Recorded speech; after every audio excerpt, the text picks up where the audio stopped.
Okay, so a student asked me an interesting problem today, a problem with two blocks, let's call it the little mass and the big mass, and there is friction between the two of them, but the big block and the surface have no friction. And the question is asking us what the minimal force F must be applied to the little block in order to keep it from slipping down the larger block. So this problem is a little bit maybe more difficult than problems you've seen earlier in the semester, because I think it involves an extra equation. But let's first talk about physical intuition, right? One of the things that is going to happen is just looking at the force diagram for this block in the vertical direction, where it's not going to slip when the force of friction is equal to the force of gravity. And you might think to yourself, wait a minute, we've done stuff like this plenty of times before. If we could just figure out what the normal force is, then we get the force of friction and we're done, right?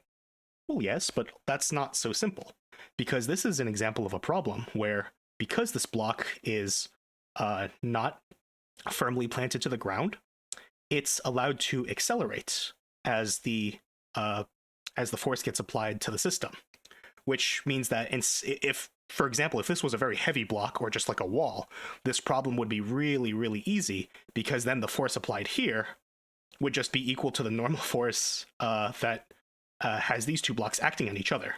And from that normal force, you could get the force of friction. But because this block is allowed to slip, because it's allowed to go a little bit, and it has acceleration, that kind of means that this force and the normal forces aren't necessarily going to be the same thing. It's sort of like if you can imagine two people sort of, I don't know, moving like a fridge. They're sort of not by lifting it, but for whatever reason, the two people are kind of like pushing it together to use friction to keep the box up. The idea is that if they're pushing like sort of with equal forces and their feet are firmly planted, that's great. But then if this person starts slipping, right? If this person starts slipping and this person, then the box starts moving a little bit, and this person would have to push a lot harder in order to sort of like make up for whatever this person's lack of grip strength is. And there is still a way, and if this person pushes hard enough, there is still a way to keep this box upright, but they're also going to be moving as they go, right? That's sort of the idea. Anyways, with that little preamble done, let's just quickly set up the force diagrams. And you'll see that although the problem is conceptually a little bit harder, mathematically, it's probably not that bad. So let's just draw it out, right? So if we call this mass M1 and M2 for clarity, if we just draw out the vertical forces on the small one, this is just force of friction and this is force of gravity, we get one equation, force of friction minus m1g is equal to, well, this is going to have to be 0 to satisfy the condition that there's no slipping, right? So this is the vertical equation. And of course, you can rewrite F of friction as mu force normal minus m1g is equal to 0. And to be clear, the normal force is going to be block 1 applied on block 2. And by Newton's third law, there's going to be an equal and opposite Fn from block 2 and block 1. And what else exists here? Oh, excuse me. Why did I draw it this way? Force normal is pointed out this way over here. And force normal is pointed out this way over here. Equal and opposite, right? And then the original force, the force that gets applied on the system, actually acts on mass 1 directly. So, and for mass 2, the only relevant thing is force normal. So writing out these two horizontal equations, we get force minus force normal is equal to m1 times acceleration, right? This is just this force, and this force normal is equal to mass 1 accelerating. And we have, what else do we have? What's the other equation? Just force normal is equal to mass 2 times acceleration. That's just representing the net force on mass 2. So at this point, we have a system of 3 equations and 3 unknowns. I think the unknowns are going to be force normal, acceleration, and force itself. So in principle, this problem is just, the rest of this problem is just high school algebra. And you should be able to solve this yourself at this point. But I'll discuss this a little bit deeper because there is a little bit more physics that I think can be illuminated here.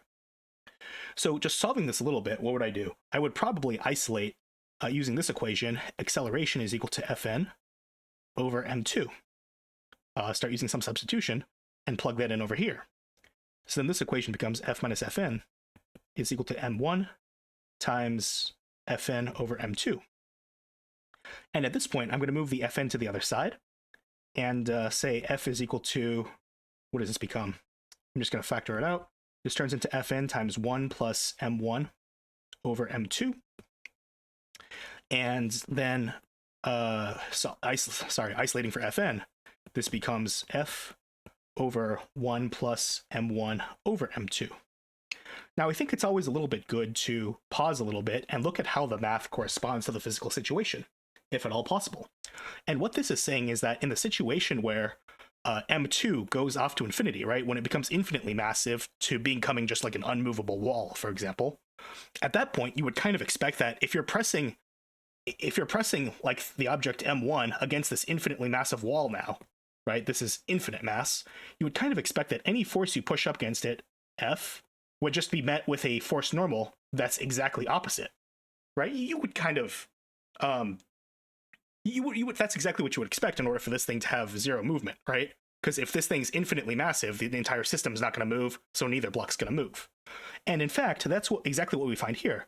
If m2 goes to infinity, we find that the limit becomes, in the denominator, right? This just becomes 1 plus a small number over infinity, so it just becomes 1. So this limit just goes to F itself. And that's exactly what we find. In the limit where mass 2 is becomes infinitely massive, we find that force normal is equal to force itself. So that's a really, really good sanity check that we can do in physics, just taking limits and making sure that things kind of make sense. Okay, but anyways, from here, this is your expression for Fn. This is your expression for Fn, and you can just plug that into this equation at this point, and you can solve the rest on your own. All right, good luck.